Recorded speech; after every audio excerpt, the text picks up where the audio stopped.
তো বন্ধুরা, আপনারা সিঁড়ি কী করে করবেন একটা মাপ ঝুঁক করে সহজেই, আপনারা দেখুন ভিডিওটা। তো আমি এমন করে মাপ ঝুঁক বলে দেবো যে লেভারও করে দেবে, বুঝতে পারলেন বন্ধুরা। তো দেখেন, আমার ছাদের হাইটটা থাকবে তোমার 10 ফুট। 10 ফুট তো তাহলে টপ কত হবে? 4 হাত হবে 5,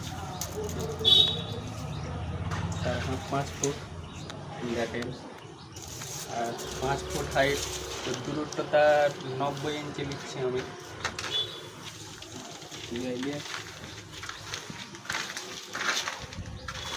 দেখো, এই দেখো বন্ধুরা, 90 ইঞ্চি। তো আমার এটা চাতাল থেকে যাবে।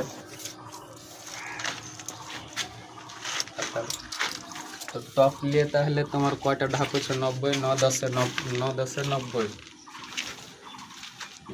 90 ধাপ কটা হচ্ছে আপনারা দেখেন। 6 ইঞ্চি করে, 1টা 2টো 3টে 4টে 5টা 6টা 7টা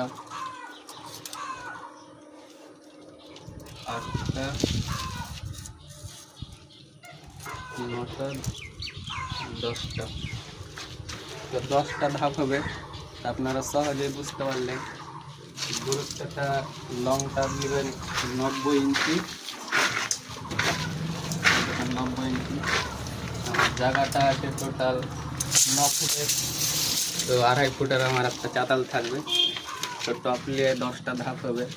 আসসালামু আলাইকুম।